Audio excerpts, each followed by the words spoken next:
ലേവ്യർ അധ്യായം 24. ദേവാലയ ദീപം. കർത്താവ് മോശയോട് അരുളി ചെയ്തു, വിളക്കുകൾ നിരന്തരം കത്തിക്കൊണ്ടിരിക്കുന്നതിന് ഒലിവിൽ നിന്നെടുത്ത ശുദ്ധമായ എണ്ണ നിന്റെ അടുക്കൽ കൊണ്ടുവരാൻ ഇസ്രായേൽ ജനത്തോട് പറയുക. സമാഗമ കൂടാരത്തിൽ സാക്ഷ്യത്തിന്റെ തിരശ്ശീലയ്ക്ക് പുറത്ത് പ്രദോഷം മുതൽ പ്രഭാതം വരെ നിരന്തരം കർത്താവിന്റെ സന്നിധിയിൽ അഹറോൻ അത് സജ്ജമാക്കി വയ്ക്കണം. നിങ്ങളുടെ തലമുറകൾക്ക് എന്നേക്കുമുള്ള നിയമമാണിത്. കർത്താവിന്റെ സന്നിധിയിൽ ദീപപീഠത്തിന്മേൽ അവൻ ദീപങ്ങൾ നിരന്തരം ഒരുക്കി വയ്ക്കണം. തിരുസാന്നിധ്യ അപ്പം. നീ നേരിയ മാവ് കൊണ്ട് 12 അപ്പം ഉണ്ടാക്കണം. ഓരോ അപ്പത്തിനും 10 ഏഫാ മാവ് ഉപയോഗിക്കണം. അവ 6 വീതം 2 നിരകളായി പൊന്മേശയിൽ വയ്ക്കണം. ശുദ്ധമായ കുന്തുരുക്കം ഓരോ നിരയിലും വയ്ക്കണം. കർത്താവിന് അപ്പത്തോടൊപ്പം സ്മരണാംശമായി അഗ്നിയിൽ അർപ്പിക്കാൻ വേണ്ടിയാണ് ഇത്. ഇസ്രായേൽ ജനത്തിനു വേണ്ടി നിത്യമായ ഒരു ഉടമ്പടിയായി സാബത്ത് തോറും മുടക്കം കൂടാതെ അഹറോൻ അത് കർത്താവിന്റെ മുമ്പിൽ ക്രമപ്പെടുത്തി വയ്ക്കണം. അത് അഹറോനും അവന്റെ പുത്രന്മാർക്കും ഉള്ളതായിരിക്കും. അവർ അത് വിശുദ്ധ സ്ഥലത്ത് വെച്ച് ഭക്ഷിക്കണം. കാരണം അത് കർത്താവിന് അർപ്പിതമായ ദഹനബലിയുടെ അതിവിശുദ്ധമായ അംശവും അവന്റെ ശാശ്വത അവകാശവുമാണ്. ദൈവദൂഷണത്തിന് ശിക്ഷ. ഇസ്രായേൽക്കാരിയിൽ ഈജിപ്തുകാരന് ജനിച്ച ഒരുവൻ ഇസ്രായേൽ ജനത്തിനിടയിൽ വന്ന് പാളയത്തിൽ വച്ച് ഒരു ഇസ്രായേൽക്കാരനുമായി വഴക്കിട്ടു. ഇസ്രായേൽ സ്ത്രീയുടെ മകൻ തിരുനാമത്തെ ദുഷിക്കുകയും ശപിക്കുകയും ചെയ്തു. അവർ അവനെ മോശയുടെ അടുക്കൽ കൊണ്ടുവന്നു. അവന്റെ അമ്മയുടെ പേര് ഷെലോമിത്ത് എന്നായിരുന്നു. അവൾ ദാൻ ഗോത്രത്തിലെ ദിബ്രിയുടെ മകളായിരുന്നു. അവർ അവനെ കർത്താവിന് ഹിതം അറിയുന്നതുവരെ തടവിൽ വച്ചു. കർത്താവ് മോശയോട് കൽപ്പിച്ചു, ശാപവാക്ക് പറഞ്ഞവനെ പാളയത്തിന് പുറത്ത് കൊണ്ടുപോവുക. അവൻ പറഞ്ഞത് കേട്ടവരെല്ലാം അവന്റെ തലയിൽ കൈവച്ചതിന് ശേഷം ജനം അവനെ കല്ലെറിയട്ടെ. എന്നിട്ട് ഇസ്രായേൽ ജനത്തോട് പറയുക, ദൈവത്തെ ശപിക്കുന്നവൻ തന്റെ പാപം വഹിക്കണം. കർത്താവിന്റെ നാമം ദുഷിക്കുന്നവനെ കൊന്നുകളയണം. സമൂഹം മുഴുവനും അവനെ കല്ലെറിയണം. സ്വദേശിയോ വിദേശിയോ ആകട്ടെ, കർത്താവിന്റെ നാമം ദുഷിക്കുന്ന ഏവനും വധിക്കപ്പെടണം. പ്രതികാരത്തിന്റെ നിയമം. മനുഷ്യനെ കൊല്ലുന്നവൻ മരണശിക്ഷ അനുഭവിക്കണം. മൃഗത്തെ കൊല്ലുന്നവൻ പകരം മൃഗത്തെ കൊടുക്കണം. ജീവന് പകരം ജീവൻ. അയൽക്കാരനെ അംഗഭംഗപ്പെടുത്തുന്നവനോട് അത് തന്നെ ചെയ്യണം. ഒടിവിന് ഒടിവും കണ്ണിന് കണ്ണും പല്ലിന് പല്ലും പകരം കൊടുക്കണം. മറ്റൊരുവനെ അംഗഭംഗപ്പെടുത്തിയതുപോലെ അവനെയും അംഗഭംഗപ്പെടുത്തണം. മൃഗത്തെ കൊല്ലുന്നവൻ പകരം മൃഗത്തെ കൊടുക്കണം. എന്നാൽ മനുഷ്യനെ കൊല്ലുന്നവനെ കൊന്നുകളയണം. സ്വദേശിക്കും വിദേശിക്കും ഒരേ നിയമം തന്നെ. ഞാനാണ് നിങ്ങളുടെ ദൈവമായ കർത്താവ്. ദൈവദൂഷണം പറഞ്ഞവനെ പാളയത്തിന് പുറത്തു കൊണ്ടുപോയി കല്ലെറിയണമെന്ന് മോശ ഇസ്രായേൽ ജനത്തോട് പറഞ്ഞു. മോശയോട് കർത്താവ് കൽപ്പിച്ചതുപോലെ ഇസ്രായേൽ ജനം പ്രവർത്തിച്ചു. ലേവ്യർ അധ്യായം 25. സാബത്ത് വർഷം.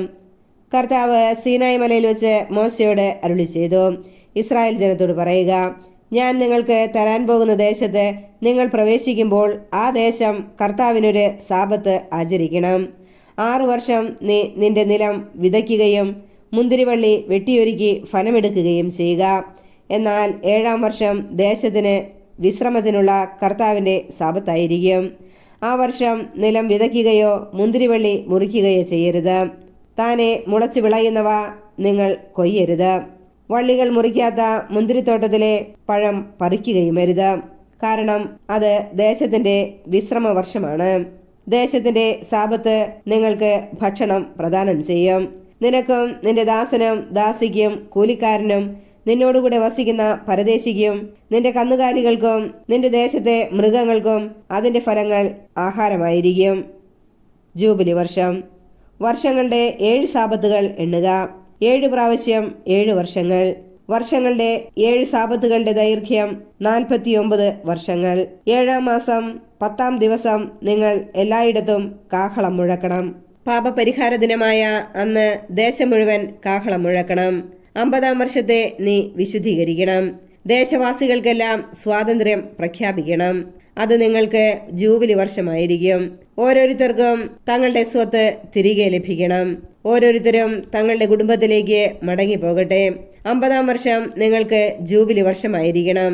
ആ വർഷം വിതയ്ക്കുകയോ ഭൂമിയിൽ താനെ വളരുന്നവ കൊയ്യുകയോ മുറിക്കാത്ത മുന്തിരിവള്ളികളിലെ ഫലങ്ങൾ ശേഖരിക്കുകയോ അരുത്. എന്തെന്നാൽ അത് ജൂബിലി വർഷമാണ്. അത് നിങ്ങൾക്ക് വിശുദ്ധമായിരിക്കണം. വയലിൽ നിന്ന് കിട്ടുന്നവ മാത്രം നിങ്ങൾക്ക് ഭക്ഷിക്കാം. ജൂബിലിയുടെ ഈ വർഷത്തിൽ ഓരോരുത്തരും തങ്ങളുടെ അവകാശ സ്ഥലത്തേക്ക് തിരികെ പോകണം. നിന്റെ അയൽക്കാരന് എന്തെങ്കിലും വിൽക്കുകയോ അവനിൽ നിന്ന് എന്തെങ്കിലും വാങ്ങുകയോ ചെയ്യുമ്പോൾ നിങ്ങൾ പരസ്പരം ഞെരുക്കരുത്. അടുത്ത ജൂബിലി വരെയുള്ള വർഷങ്ങളുടെ കണക്കനുസരിച്ച് അയൽക്കാരനിൽ നിന്ന് നീ വാങ്ങണം. വിളവിന്റെ വർഷങ്ങളുടെ കണക്കനുസരിച്ച് അവൻ നിനക്ക് വിൽക്കട്ടെ. വർഷങ്ങൾ കൂടിയിരുന്നാൽ വില വർദ്ധിപ്പിക്കണം, കുറഞ്ഞിരുന്നാൽ വില കുറയ്ക്കണം. എന്നാൽ വിളവിന്റെ വർഷങ്ങളുടെ എണ്ണമനുസരിച്ചാണ് അവൻ നിനക്ക് വിൽക്കുന്നത്. നിങ്ങൾ പരസ്പരം ഞെരുക്കരുത്. ദൈവത്തെ ഭയപ്പെടണം. ഞാനാണ് നിങ്ങളുടെ ദൈവമായ കർത്താവ്. നിങ്ങൾ എന്റെ നിയമങ്ങളും കൽപ്പനകളും അനുസരിക്കുകയും അനുഷ്ഠിക്കുകയും ചെയ്യുക. എങ്കിൽ ദേശത്ത് നിങ്ങൾ സുരക്ഷിതരായിരിക്കും. ഭൂമി അതിന് ഫലം നൽകും. നിങ്ങൾ തൃപ്തിയാവോളം ഭക്ഷിച്ച് സുരക്ഷിതരായി വസിക്കും. ഞങ്ങൾ 7-ാം വർഷം വിതയ്ക്കുകയും വിളവെടുക്കുകയും ചെയ്യുന്നില്ലെങ്കിൽ എന്തു ഭക്ഷിക്കും എന്ന് നിങ്ങൾ ചോദിച്ചേക്കാം. 6-ാം വർഷം എന്റെ അനുഗ്രഹം ഞാൻ നിങ്ങളുടെ മേൽ ചൊരിയും. 3 വർഷത്തേക്കുള്ള വിളവ് അത് നിങ്ങൾക്ക് പ്രദാനം ചെയ്യും. 8-ാം വർഷം നിങ്ങൾ വിതയ്ക്കുകയും 9-ാം വർഷം വരെ പഴയ ഫലങ്ങളിൽ നിന്ന് ഭക്ഷിക്കുകയും ചെയ്യുക. അതിന്റെ ഫലം ലഭിക്കുന്നതുവരെ പഴയതിൽ നിന്ന് ഭക്ഷിക്കുക. വീണ്ടെടുപ്പ് നിയമം. നിങ്ങൾ ഭൂമി എന്നേക്കുമായി വിൽക്കരുത്. എന്തെന്നാൽ ഭൂമി എന്റേതാണ്.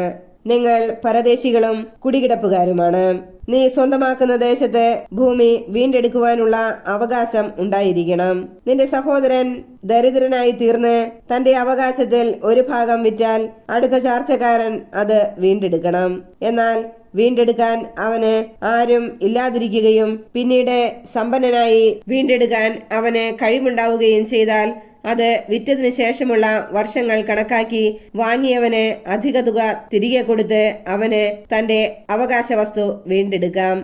എന്നാൽ അത് വീണ്ടെടുക്കാൻ അവന് കഴിവില്ലെങ്കിൽ വിറ്റുപോയ വസ്തു വാങ്ങിയവന്റെ കൈവശം ജൂബിലി വർഷം വരെ ഇരിക്കട്ടെ. ജൂബിലി വർഷം അവൻ അതിൽ നിന്ന് ഒഴിഞ്ഞു കൊടുക്കുകയും ഉടമസ്ഥൻ തന്റെ അവകാശത്തിലേക്ക് മടങ്ങി വരികയും ചെയ്യട്ടെ. മതിലുകളാൽ ചുറ്റപ്പെട്ട പട്ടണത്തിലുള്ള തന്റെ വീട് ഒരാൾ വിറ്റാൽ 1 വർഷത്തിനകം തിരിച്ചെടുക്കാം. വീണ്ടെടുക്കാൻ 1 വർഷത്തെ സാവകാശമുണ്ട്. 1 വർഷത്തിനകം വീണ്ടെടുക്കുന്നില്ലെങ്കിൽ മതിലുകളാൽ ചുറ്റപ്പെട്ട പട്ടണത്തിലുള്ള വീട് വാങ്ങിയവനും അവന്റെ സന്തതികൾക്കും എന്നേക്കുമുള്ള അവകാശമായിരിക്കും. ജൂബിലി വർഷത്തിൽ അത് ഒഴിഞ്ഞു കൊടുക്കേണ്ടതില്ല. എന്നാൽ ചുറ്റും മതിലുകളില്ലാത്ത ഗ്രാമങ്ങളിലെ വീടുകൾ നിലങ്ങൾ പോലെ കണക്കാക്കപ്പെടും. ജൂബിലി വർഷത്തിൽ അവ വീണ്ടുകൊള്ളുകയോ മോചിപ്പിച്ചെടുക്കുകയോ ആവാം. എന്നാൽ ലേവ്യർക്ക് തങ്ങളുടെ പട്ടണങ്ങളും അവിടെ തങ്ങൾക്ക് അവകാശമായ വീടുകളും എപ്പോൾ വേണമെങ്കിലും വീണ്ടെടുക്കാം. ലേവ്യരിൽ ആരെങ്കിലും അത് വീണ്ടെടുക്കുന്നില്ലെങ്കിൽ വാങ്ങിയവൻ ജൂബിലി വത്സരത്തിൽ വീട് ഒഴിഞ്ഞു കൊടുക്കണം. ലേവ്യരുടെ പട്ടണത്തിലുള്ള ഭവനങ്ങൾ ഇസ്രായേൽ ജനത്തിനിടയിൽ അവർക്കുള്ള അവകാശമാണ്. അവരുടെ പട്ടണത്തിന് ചുറ്റുമുള്ള വയലുകൾ വിൽക്കരുത്. അത് അവരുടെ ശാശ്വത അവകാശമാണ്. നിന്റെ സഹോദരൻ ദരിദ്രനാവുകയും തന്നെ തന്നെ സംരക്ഷിക്കാൻ അവന് വകയില്ലാതാവുകയും ചെയ്യുന്നെങ്കിൽ നീ അവനെ സംരക്ഷിക്കണം. അവൻ അന്യനെ പോലെയോ പരദേശിയെ പോലെയോ നിന്നോടുകൂടെ വസിക്കട്ടെ. അവനിൽ നിന്ന് പലിശയോ ആദായമോ വാങ്ങരുത്.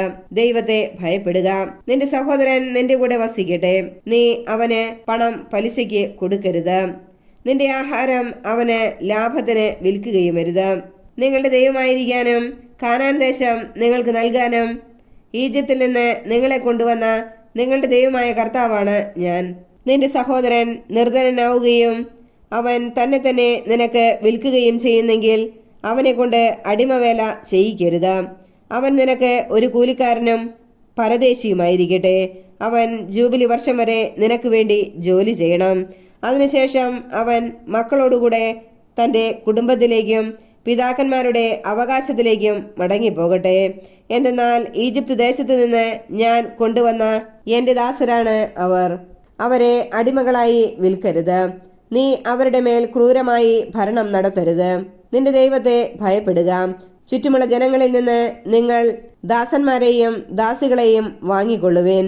നിങ്ങളുടെ ഇടയിൽ വസിക്കുന്ന വിദേശികളിൽ നിന്നും നിങ്ങളുടെ ദേശത്ത് വച്ച് അവരുടെ കുടുംബങ്ങളിൽ ജനിച്ചവരിൽ നിന്നും നിങ്ങൾക്ക് ദാസരെ വാങ്ങാം.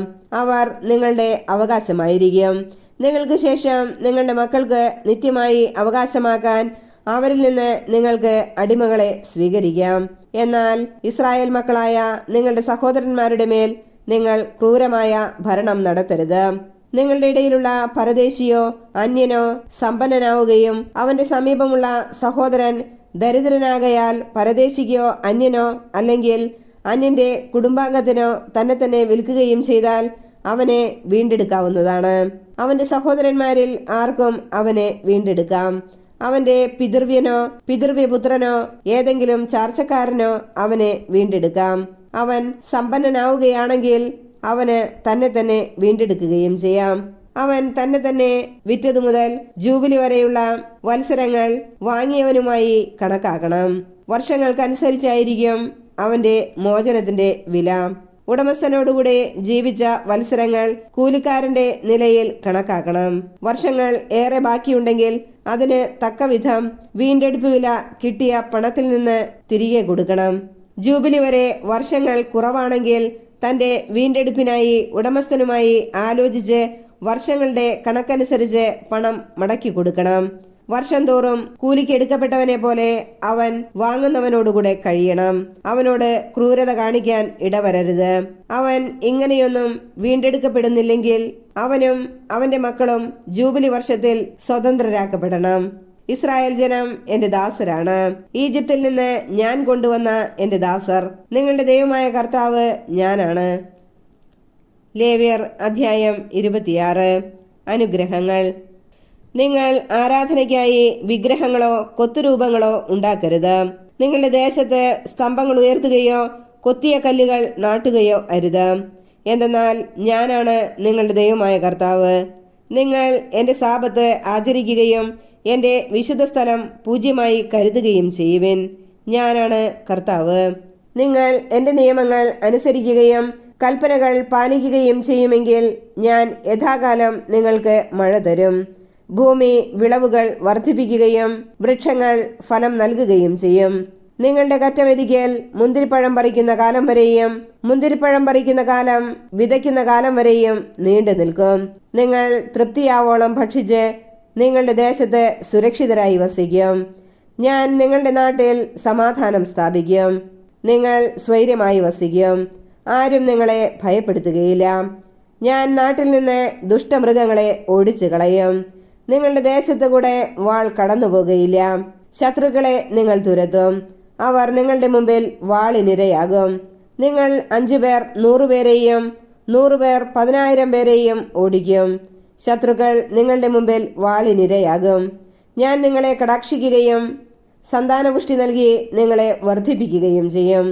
നിങ്ങളുമായി ഞാൻ എൻ്റെ ഉടമ്പടി ഉറപ്പിക്കും. നിങ്ങൾ പഴയ ശേഖരങ്ങളിൽ നിന്ന് ധാന്യങ്ങൾ ഭക്ഷിക്കുകയും പുതിയതിനു വേണ്ടി പഴയതിനെ മാറ്റിക്കളയുകയും ചെയ്യും. ഞാൻ എൻ്റെ കൂടാരം നിങ്ങളുടെ ഇടയിൽ സ്ഥാപിക്കും. ഞാൻ നിങ്ങളെ ഉപേക്ഷിക്കുകയില്ല. ഞാൻ നിങ്ങളുടെ ഇടയിൽ സഞ്ചരിക്കും. ഞാൻ നിങ്ങളുടെ ദൈവവും നിങ്ങൾ എൻ്റെ ജനവുമായിരിക്കും. നിങ്ങൾ ഈജിപ്തുകാരുടെ അടിമകളായി തുടരാതിരിക്കാൻ അവരുടെ ദേശത്ത് നിന്ന് നിങ്ങളെ കൊണ്ടുവന്ന നിങ്ങളുടെ ദൈവമായ കർത്താവാണ് ഞാൻ. നിങ്ങൾ നിവർന്നു നടക്കേണ്ടതിന് നിങ്ങളുടെ നുകത്തിന്റെ കെട്ടുകൾ ഞാൻ പൊട്ടിച്ചു. ശിക്ഷകൾ. നിങ്ങൾ എൻ്റെ വാക്ക് കേൾക്കാതെയും ഈ കൽപ്പനകളെല്ലാം അനുസരിക്കാതെയും നടന്നാൽ, എൻ്റെ നിയമങ്ങൾ ധിക്കരിക്കുകയും പ്രമാണങ്ങൾ വെറുത്ത് എൻ്റെ കൽപ്പനകൾ അനുഷ്ഠിക്കാതിരിക്കുകയും ഉടമ്പടി ലംഘിക്കുകയും ചെയ്താൽ ഞാനും അപ്രകാരം നിങ്ങളോട് പ്രവർത്തിക്കും. പെട്ടെന്നുള്ള ഭയവും ക്ഷയവും കണ്ണുകൾക്ക് ഹാനിയും ജീവന് തന്നെ നാശവും വരുത്തുന്ന പനിയും നിങ്ങളുടെ മേൽ ഞാൻ വരുത്തും. നിങ്ങൾ വിതയ്ക്കുന്നത് വൃഥാവിലാകും. നിങ്ങളുടെ ശത്രുക്കൾ അത് ഭക്ഷിക്കും. ഞാൻ നിങ്ങൾക്കെതിരെ മുഖം തിരിക്കും. ശത്രുക്കളുടെ മുമ്പിൽ വെച്ച് നിങ്ങൾ വധിക്കപ്പെടും. നിങ്ങളെ വെറുക്കുന്നവർ നിങ്ങളെ ഭരിക്കും. പിന്തുടരാൻ ആരും തന്നെ ഇല്ലെങ്കിലും നിങ്ങൾ ഭയന്നോടും. ഇതെല്ലാമായിട്ടും എൻ്റെ വാക്ക് കേൾക്കുന്നില്ലെങ്കിൽ നിങ്ങളുടെ പാപങ്ങൾക്ക് ഞാൻ നിങ്ങളെ 7 ഇരട്ടി ശിക്ഷിക്കും. ശക്തിയിലുള്ള നിങ്ങളുടെ അഹങ്കാരം ഞാൻ നശിപ്പിക്കും. ആകാശം നിങ്ങൾക്ക് ഇരുമ്പ് പോലെയും ഭൂമി പിത്തള പോലെയും ആക്കും. നിങ്ങളുടെ കരുത്ത് ഞാൻ നിഷ്ഫലമാക്കും. നിങ്ങളുടെ ദേശം വിളവ് തരികയോ വൃക്ഷങ്ങൾ ഫലം പുറപ്പെടുവിക്കുകയോ ഇല്ല. നിങ്ങൾ എനിക്ക് വിരുദ്ധമായി വ്യാപരിക്കുകയും എന്നെ അനുസരിക്കാതിരിക്കുകയും ചെയ്താൽ നിങ്ങളുടെ പാപങ്ങൾക്ക് ശിക്ഷയായി 7 ഇരട്ടി അനർത്ഥങ്ങൾ ഞാൻ നിങ്ങളുടെ മേൽ വരുത്തും. ഞാൻ നിങ്ങളുടെ ഇടയിലേക്ക് വന്യമൃഗങ്ങളെ കടത്തിവിടും. അവ നിങ്ങളുടെ മക്കളെ അപഹരിക്കുകയും കന്നുകാലികളെ നശിപ്പിക്കുകയും അങ്ങനെ നിങ്ങളെ എണ്ണത്തിൽ കുറയ്ക്കുകയും ചെയ്യും. നിങ്ങളുടെ വീഥികൾ വിജനമാകും. ഈ ശിക്ഷകൾ കൊണ്ടൊന്നും നിങ്ങൾ എന്നിലേക്ക് തിരിയാതെ എനിക്കെതിരായി വ്യാപരിക്കുന്നെങ്കിൽ ഞാനും നിങ്ങൾക്കെതിരെ വ്യാപരിക്കും. നിങ്ങളുടെ പാപങ്ങൾക്ക് നിങ്ങളെ ഞാൻ 7 ഇരട്ടി ശിക്ഷിക്കും. എന്റെ ഉടമ്പടിയുടെ പേരിൽ പ്രതികാരം ചെയ്യാൻ ഞാൻ നിങ്ങളുടെ മേൽ വാൾ വീശും. നിങ്ങൾ പട്ടണങ്ങളിൽ ഒന്നിച്ചുകൂടുമ്പോൾ ഞാൻ നിങ്ങളുടെ മേൽ പകർച്ചവ്യാധികൾ വരുത്തും. നിങ്ങൾ ശത്രുക്കളുടെ കൈകളിൽ അകപ്പെടുകയും ചെയ്യും. ഞാൻ നിങ്ങളുടെ അപ്പത്തിന്റെ അളവ് കുറയ്ക്കും. 10 സ്ത്രീകൾ ഒരടുപ്പിൽ അപ്പം പാകം ചെയ്യും. അവർ നിങ്ങൾക്ക് അപ്പം തൂക്കി അളന്നേ തരൂ. നിങ്ങൾ ഭക്ഷിക്കും, എന്നാൽ തൃപ്തരാവുകയില്ല. ഇതെല്ലാമായിട്ടും നിങ്ങൾ എന്നെ അനുസരിക്കാതെ എനിക്കെതിരെ പ്രവർത്തിക്കുകയാണെങ്കിൽ ഞാനും നിങ്ങൾക്കെതിരെ കോപത്തോടെ പ്രവർത്തിക്കും. നിങ്ങളുടെ പാപത്തിന് നിങ്ങളെ ഞാൻ 7 ഇരട്ടി ശിക്ഷിക്കും. നിങ്ങൾ നിങ്ങളുടെ പുത്രന്മാരുടെയും പുത്രിമാരുടെയും മാംസം ഭക്ഷിക്കും. ഞാൻ നിങ്ങളുടെ പൂജാഗിരികൾ നശിപ്പിക്കുകയും വിഗ്രഹങ്ങൾ വെട്ടിവീഴ്ത്തുകയും നിങ്ങളുടെ ശവശരീരങ്ങൾ ജഡവിഗ്രഹങ്ങളുടെ മേൽ വലിച്ചെറിയുകയും ചെയ്യും. ഹൃദയം കൊണ്ട് ഞാൻ നിങ്ങളെ വെറുക്കും. ഞാൻ നിങ്ങളുടെ പട്ടണങ്ങൾ വിജനമാക്കും, വിശുദ്ധ സ്ഥലങ്ങൾ ശൂന്യമാക്കുകയും ചെയ്യും. നിങ്ങളുടെ സുരഭില കാഴ്ചകൾ ഞാൻ സ്വീകരിക്കുകയില്ല. നിങ്ങളുടെ ദേശം ഞാൻ ശൂന്യമാക്കും. അവിടെ വസിക്കുന്ന നിങ്ങളുടെ ശത്രുക്കൾ അതിനെപ്പറ്റി ആശ്ചര്യപ്പെടും. ജനതകളുടെ ഇടയിൽ ഞാൻ നിങ്ങളെ ചിതറിക്കും. ഊരിയ വാളോടെ നിങ്ങളെ പിന്തുടരും. നിങ്ങളുടെ ദേശം ശൂന്യവും പട്ടണം വിജനവുമാക്കും. നിങ്ങൾ ശത്രുക്കളുടെ ദേശങ്ങളിലായിരിക്കുമ്പോൾ ശൂന്യമായ നിങ്ങളുടെ നാട് അതിന്റെ സാപത്തിൽ സന്തോഷിക്കും. അത് വിശ്രമിക്കുകയും സാപത്ത് ആചരിക്കുകയും ചെയ്യും. ശൂന്യമായി കിടക്കുന്നിടത്തോളം കാലം അത് വിശ്രമിക്കും. നിങ്ങൾ അവിടെ വസിച്ചിരുന്നപ്പോൾ സാപത്തുകളിൽ അതിന് വിശ്രമം ലഭിച്ചില്ലല്ലോ. ശത്രുദേശങ്ങളിൽ അവശേഷിച്ചിരിക്കുന്നവരുടെ ഹൃദയങ്ങളിൽ ഞാൻ ഭയം ജനിപ്പിക്കും. പിറകിൽ ഇല അനങ്ങുന്നത് കേൾക്കുമ്പോൾ വാളിൽ നിന്ന് ഓടി രക്ഷപ്പെടുന്നവനെ പോലെ അവർ ഓടും.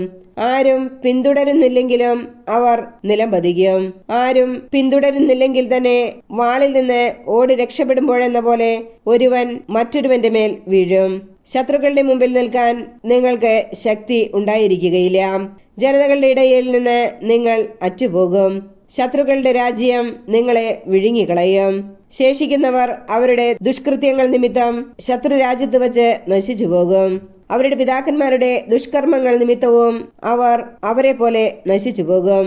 അവർ എന്നോട് കാണിച്ച അവിശ്വസ്തതയും എനിക്കെതിരായി പ്രവർത്തിച്ച തിന്മകളും ഏറ്റുപറയട്ടെ. എനിക്കെതിരായി ചരിച്ചതിനാൽ ഞാനും അവർക്കെതിരായി ചരിക്കുകയും അവരെ ശത്രുക്കളുടെ ദേശത്തേക്ക് കൊണ്ടുപോവുകയും ചെയ്തു. തങ്ങളുടെ അപരിച്ഛേദിതമായ ഹൃദയം വിനീതമാക്കി പ്രായശ്ചിത്തം അനുഷ്ഠിച്ചാൽ ഞാൻ യാക്കോബിനോടും ഇസഹാക്കിനോടും അബ്രാഹത്തിനോടും ചെയ്ത ഉടമ്പടി ഓർക്കുകയും ദേശത്തെ അനുസ്മരിക്കുകയും ചെയ്യും. അവർ ഒഴിഞ്ഞു പോകുക നിമിത്തം പാഴായി കിടക്കുമ്പോൾ നാട് അതിന്റെ സാപത്തിൽ സന്തോഷിക്കും. അവർ തങ്ങളുടെ അകൃത്യങ്ങൾക്ക് പരിഹാരം ചെയ്യണം. എന്തെന്നാൽ അവർ എന്റെ നിയമങ്ങൾ അവഗണിച്ചു. അവരുടെ ഹൃദയം എന്റെ കൽപ്പനകളെ നിരസിച്ചു. ഇതെല്ലാമാണെങ്കിലും ശത്രുദേശത്തായിരിക്കുമ്പോൾ ഞാൻ അവരെ പരിപൂർണമായി തള്ളിക്കളയുകയോ അവരോടുള്ള ഉടമ്പടി ലംഘിക്കുന്ന വിധത്തിൽ അവരെ വെറുക്കുകയോ നശിപ്പിക്കുകയോ ചെയ്യുകയില്ല. എന്തെന്നാൽ ഞാൻ അവരുടെ ദൈവമായ കർത്താവാണ്. ഞാൻ ജനതകൾ കാണുകെ ഈജിപ്ത് ദേശത്ത് നിന്ന് കൊണ്ടുവന്ന അവരുടെ പിതാക്കന്മാരോട് ചെയ്ത ഉടമ്പടി അവരെ പ്രതി അനുസ്മരിക്കും. അങ്ങനെ ഞാൻ അവരുടെ ദൈവമായിരിക്കും. ഞാനാണ് കർത്താവ്. സീനായി മലമുകളിൽ വെച്ച് കർത്താവ് ഇസ്രായേൽ ജനവുമായി മോശ വഴി ഉറപ്പിച്ച ഉടമ്പടിയുടെ നിയമങ്ങളും ചട്ടങ്ങളും പ്രമാണങ്ങളുമാണിവയെല്ലാം. ലേവ്യർ അധ്യായം 27. നേർച്ചകൾ. കർത്താവ് മോശയോട് അരുളി ചെയ്തു, ഇസ്രായേൽ ജനത്തോട് പറയുക, വ്യക്തികളെ കർത്താവിന് നേരുകയാണെങ്കിൽ അവരുടെ വില നിശ്ചയിക്കേണ്ടത് ഇപ്രകാരമാണ്. 20-നും 60-നും മധ്യേ പ്രായമുള്ള പുരുഷനാണെങ്കിൽ അവന്റെ മൂല്യം വിശുദ്ധ മന്ദിരത്തിലെ നിരക്കനുസരിച്ച് 50 ഷെക്കൽ വെള്ളിയായിരിക്കണം. സ്ത്രീയാണെങ്കിൽ 30 ഷെക്കലും. 5 വയസ്സിനും 20 വയസ്സിനും മധ്യേയാണെങ്കിൽ പുരുഷന് 20 ഷെക്കലും സ്ത്രീക്ക് 10 ഷെക്കലുമായിരിക്കണം മൂല്യം. 1 മാസം മുതൽ 5 വർഷം വരെയാണ് പ്രായമെങ്കിൽ ആൺകുട്ടിക്ക് 5 ഷെക്കൽ വെള്ളിയും പെൺകുട്ടിക്ക് 3 ഷെക്കൽ വെള്ളിയുമായിരിക്കണം. 60 അതിൽ കൂടുതലോ ആണ് പ്രായമെങ്കിൽ പുരുഷന് 15 ഷെക്കലും സ്ത്രീക്ക് 10 ഷെക്കലുമായിരിക്കണം. നിന്റെ മൂല്യനിർണയത്തിനനുസരിച്ച് നൽകാൻ കഴിയാത്ത വിധം ഒരാൾ ദരിദ്രനാണെങ്കിൽ അവൻ പുരോഹിതന്റെ മുമ്പിൽ ഹാജരാകണം. പുരോഹിതൻ അവന്റെ വില നിശ്ചയിക്കട്ടെ.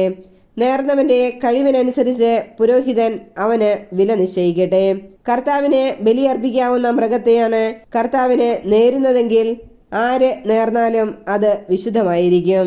അവൻ മറ്റൊന്നിനെ അതിനു പകരമാക്കുകയോ മറ്റൊന്നുമായി വച്ചുമാറുകയോ ചെയ്യരുത്.